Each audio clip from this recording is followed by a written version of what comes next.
Hello, you wonderful people, and welcome to another episode of Super-Fanta-Fi. This being a show where I talk about TV shows of the supernatural, fantasy, and or science fictional genre. For today's episode, I'm going to talk about the latest episode of The Outpost. A lot of really interesting things went down in this episode, so let's break it down. First and foremost, we're picking up where the last episode left off. And, oh man, we're willing to give up our Kinges. Oh, let's let the others know, like, oh, come return your Kinges, just like your king and queen. Cool. Kill them. I'm like, I knew it. I figured at least one of them was going to survive this. I was kind of leaning more towards thinking it was going to be Tobin. I was hoping at the very least that he'd be able to grab her and teleport her away before things went sideways. But no, they killed her because it's like, oh, you foolish human. Like, you're nothing but meant to be like harvested for us. Kills Philista. Tobin actually puts up a fight, slices off one's arm, cuts off the Black Kinge God's arm or hand, stabs it in the back, but it kept on trucking. The other one that resurrects from Philista's Kinge and attacks. Luckily, I was like, once we saw the fire, I was like, oh, did Tobin actually get away? And it's like, yep, he did.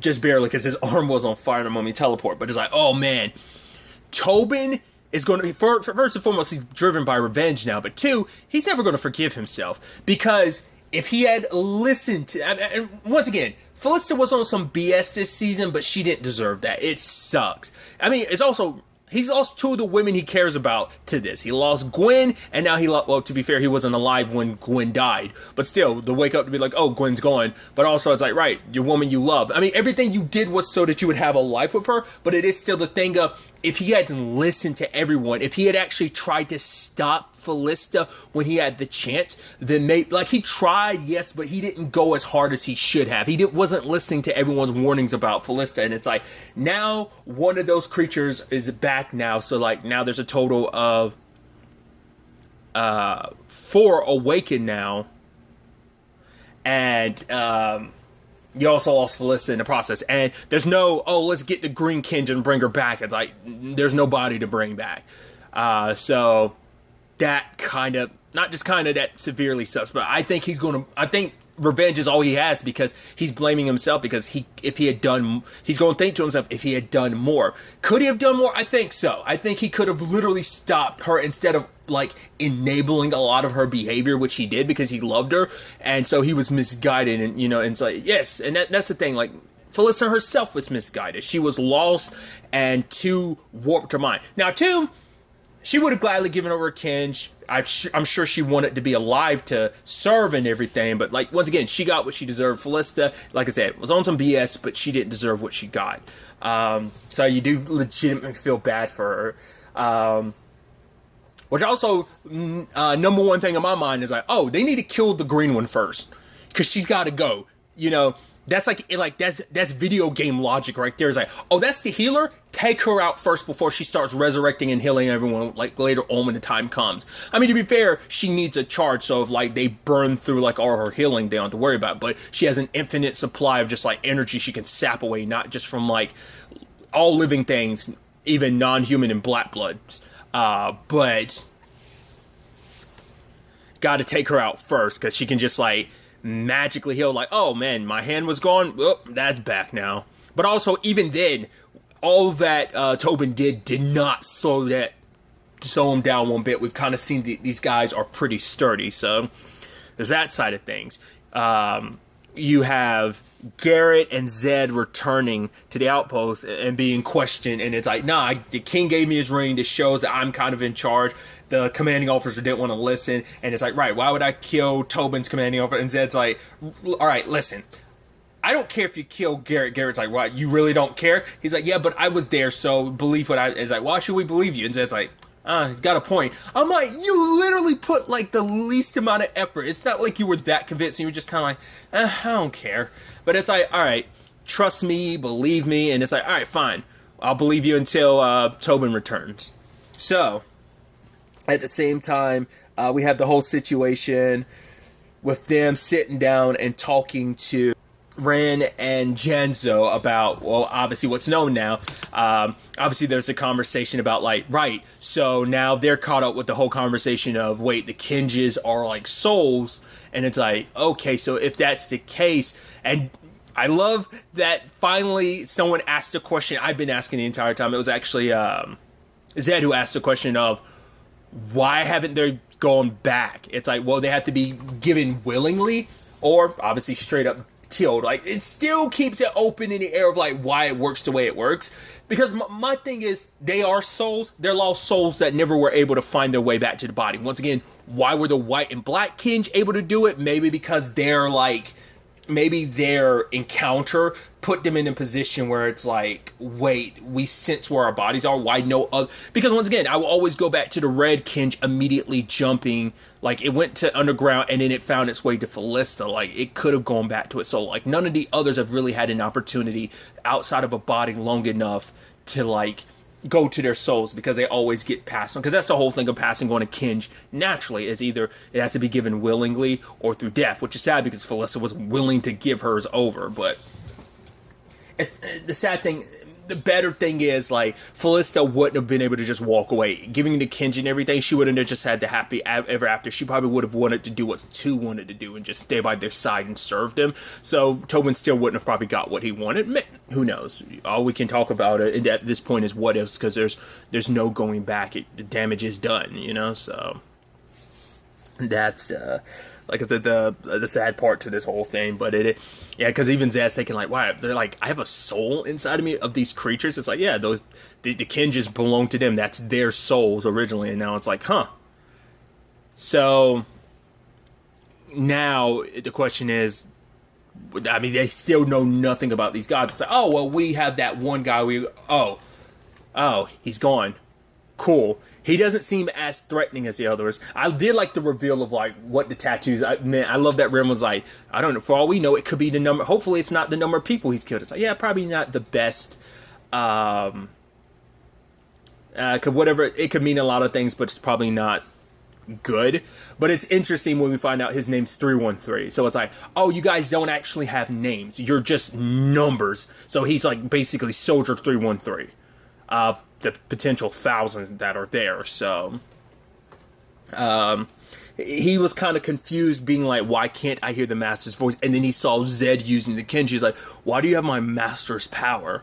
And so at first I was like, because, well, Janzo decides to kind of take the more gentle approach, which I do like that Garrett calls him out later on. It's like, do not get us killed with your need for discovery. Like, he likes to understand things. It's like, this is a dangerous situation. You do know firsthand that these are the creatures that serve those masters, those gods that will kill not only Zed, but also Talon. So always keep that in mind. So it's like, don't let your need for discovery of like, oh, your perspective as a scientist blinds you to the danger that is here, because he is one of many. To be fair, this could potentially be leading down the route of finding a solution to the Black Blood issue of like, right, they don't have many Black Bloods. These creatures are Black Bloods. They're ancient Black Bloods, but maybe they themselves could be a means of repopulating. Once again, I'm still under the impression that the Black Bloods we've come to know aren't pure Black Bloods. That's why they look even more humanistic, even more human, because I think that the bloodline of Black Bloods have kind of gotten diluted over the years to a certain extent. I mean, because they look way more humanistic than, like, 313 or even the gods themselves. Like, because, like, why do they look so different? Like I said, I just feel like the bloodline's kind of, like, gotten more diluted over the years. But they still haven't really covered that on whether that is the case or not. But I mean, it makes sense because Janzo is the one who took care of him, kind of saved his life and everything. But like I said, Janzo's approaching this with a gentle hand. But 313 says that he can't hear the voice anymore, which I'm like, I would assume that's the white, because I'm not catching the name. Like, they're saying the names, but like they're not sticking in my head. I'm just gonna call it, oh, the blue Kinge, the white Kinge, the black Kinge gods. I'll just call them stuff like that, even though obviously the blue Kinge god hasn't been awakened yet. But you get what I'm trying to say. So like I believe he was referencing the white Kinge one, because she's the one that has like the full blown the power to kind of connect minds and stuff like that. Which, once again, I'm so curious to see what Zed and Talon's would look like, because the red kinge in someone else's body, all that led to was like, oh, a searing pain. I guess that's kind of what the pain's supposed to be, like a fire in your gut, like, because the red kinged god literally just spews fire, and I'm like, once again, like, when you go from like someone to like their rightful bodies, what that full capability is, because like once again, the white kinge has telekinesis, is the one that can communicate. So that power of like that hive mind ability, it's still there, and I think not unless that's not the one that has the ability, not unless it's the one like. I was about to say not unless it's like either Zed or Talons, but I'm assuming he was talking. Once again, I need to start paying more attention to like the Sevens names to kind of. But I feel like that was the White Kinge one. But I'm like I said, what does Talon and Zed's? I mean, Zed's probably because it's usually like a more enhanced version of what they. Because I say like. I know Janya is the green one. Her power pretty much stayed the exact same in translation. So, like, I'm assuming Zed's would be too, but just more powerful. But it's like, what about Talon's? Hers is just opening a portal, but who knows what else that could prove to be. Once again, she's also labeled as the betrayer, so a lot of stuff to keep in mind on that front. But he's actually really upset because 313 is like, I'm the only one that's awake.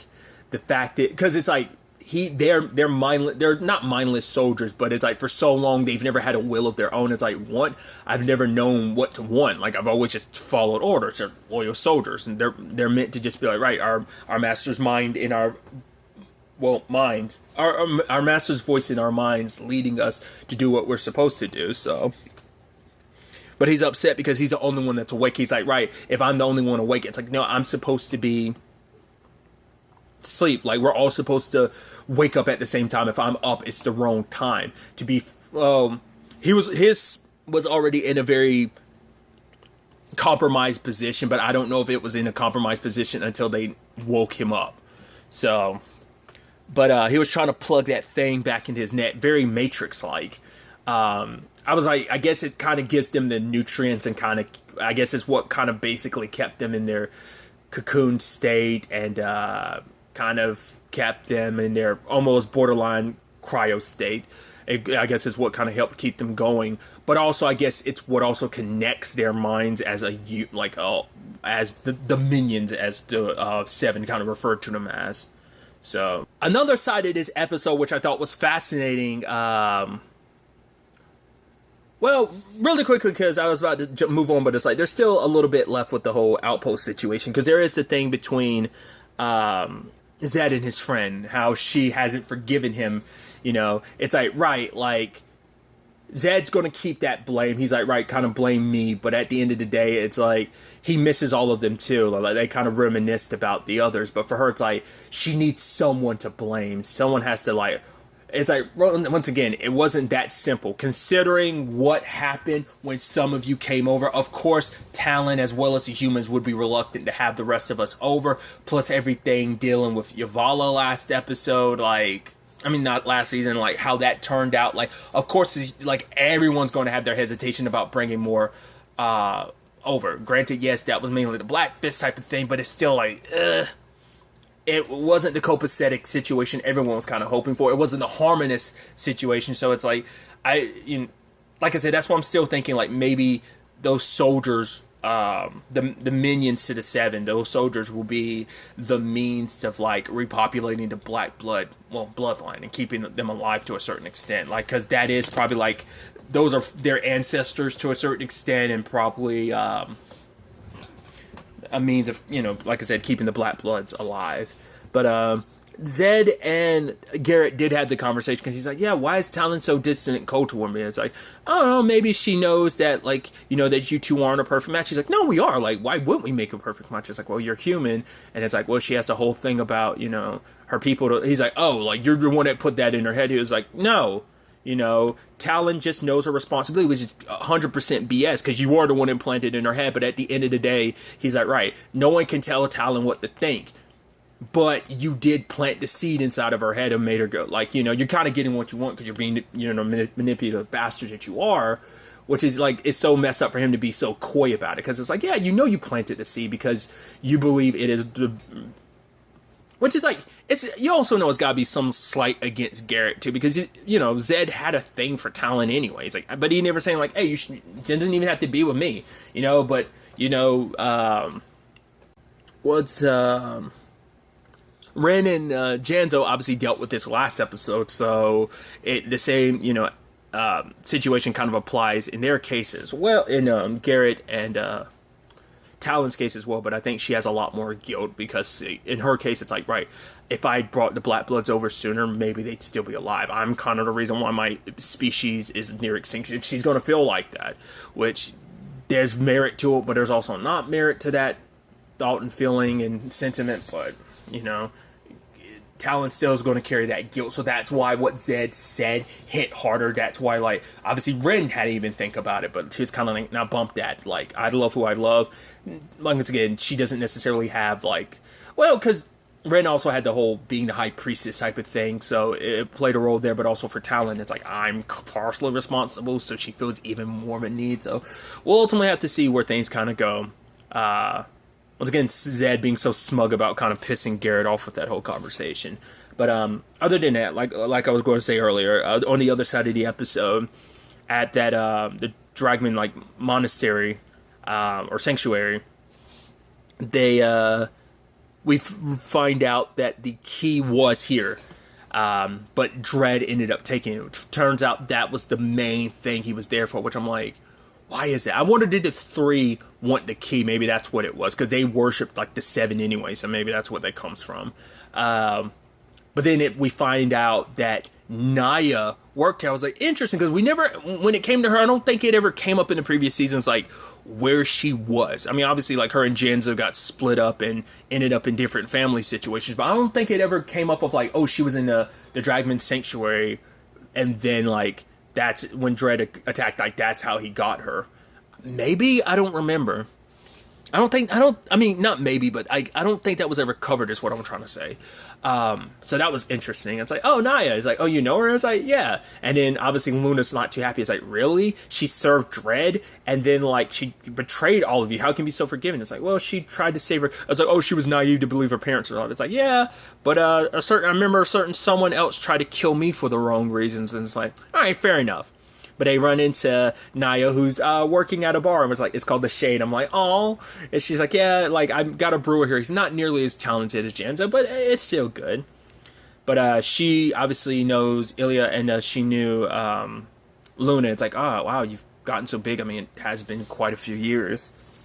Obviously, Luna kind of held some resentment against her, because it's like, right, like, you kind of did nothing. All you did was serve the man that captured my sister, and you just went along with everything, which for Naya was like, she was trying to protect her family, which even, you know, Talon completely understands. It's like, no, like, and Naya didn't want to help them, initially didn't want to help them find the key, because, like, it would involve going back, retreading her past. I mean, it's understandable, considering, like, you know, Luna, like, had her, like, anger towards Naya anyway, but it's like, you literally had to go confronting your past in a place you don't want to go, so it should have been a little bit more understanding, but considering the circumstances and your sister being involved in everything, because it is a thing of, like, you were supposed to look after my sister, and you kind of failed your part, but I'm sure that's also her projecting a little too, because she had literally said it earlier, like, if I had just, like, been brave and killed Dredd, then, you know, none of this would have happened. Like, my sister would actually still be alive, because she'd be with me.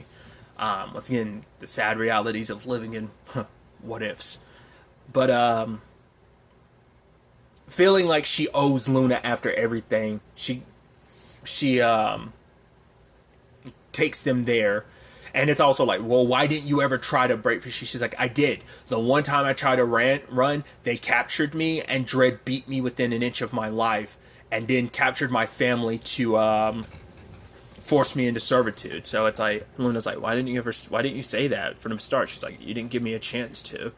But also, I don't see Naya as the type of person who was going to, like, be like, no, like, I don't know, she would have immediately jumped at the opportunity to bring that up, because I'm sure it doesn't alleviate her guilt, but it is a thing of like, right, she did everything for her family, but at the end of the day it was all for naught, considering like they were already dead, long since dead. But leading them to the facility, there's people waiting on the inside. I was like, that is interesting to know that, like, yeah, despite Dredd having been long dead, the Prime Order's pretty much fallen apart. They're still there because they still believe in all of this, and these were like relic items that are very important, which I'm like, are there's a lot of mystical stuff there that I'm like, oh, that we didn't really touch on or really look into, but you get like a Ren or Janzo there. Maybe we can find out something's there that could be of use in the future, or at the very least it could turn into future plot points or something. I was wondering when those guys were running out, I was like, are they actually going to attack, or are they just going to like run past? I was like, maybe you guys might not want to kill them, because it's like, oh no, like when given the opportunity, they straight up attack. But it's like, I was thinking like maybe they were going like, oh, we're free. Oh, we don't. But it's like, no, they're unaware. Well, maybe they're aware of everything that they're aware of some of the things that went down. Like their duty is just purely there. So they probably never left, or probably never really got word about it. It's just like, right, they're just continuously on guard. Naya ended up killing the third guy, and she kind of felt bad about it. It's like, well, you killed Dredd. It's like, well, Dredd, I knew. Like, this person, like, this is someone you had no connection to. Like, yeah, he might have been an evil person, or maybe not. But then, like, Luna's like, wait, you killed Dredd? She's like, oh, I guess I owe you a debt or whatever. And it's like, Talon's like, not that again. It's like, so both of you've kind of gotten revenge for her. It's like, she killed Dredd, Talon kill Reb, so they both kind of got unintentionally, not knowing, but they got both of them got revenge for Luna. But what was interesting though is that the key speaks to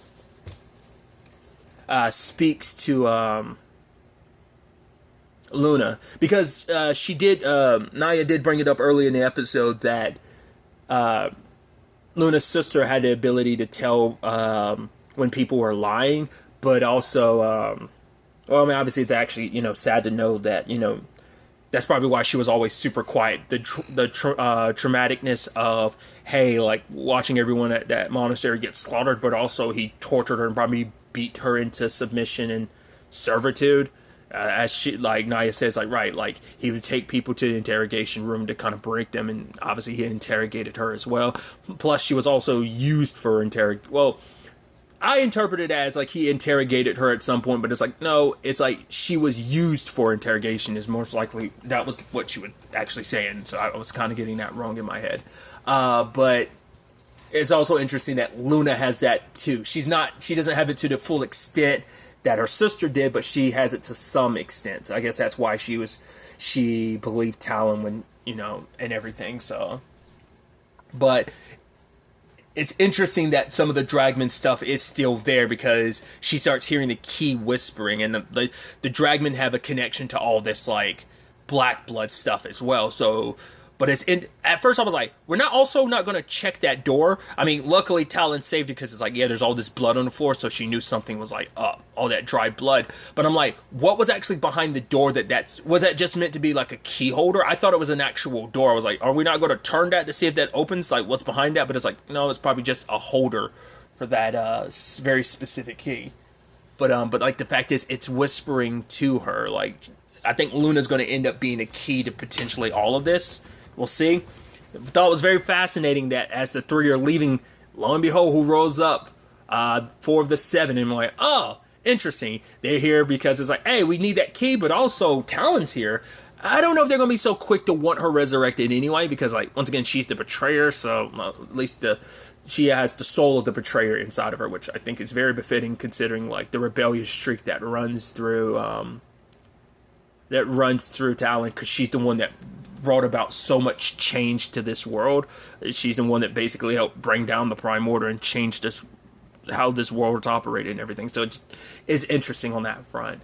But I think they're going to be okay, because I'm sure Tobin's following those 4, so most likely he's going to show up in time to help them get away. So I think everything's going to be okay on that front. Hopefully it doesn't, because the entire time I'm scared. I'm like, oh, please don't bring Naya back into the story just to kill her. It's like, no, like Genzo hasn't been able to talk to his sister in so long because their letters had to stop because of the whole infection thing last season, kind of taking precedence and everything. So hopefully nothing happens to Naya. But it's definitely gonna be interesting to see where the next episode takes us with all of this. But really, that's all I want to talk about. Until next time we meet, be happy, be safe, live life to the fullest, and enjoy it. Good day and goodbye.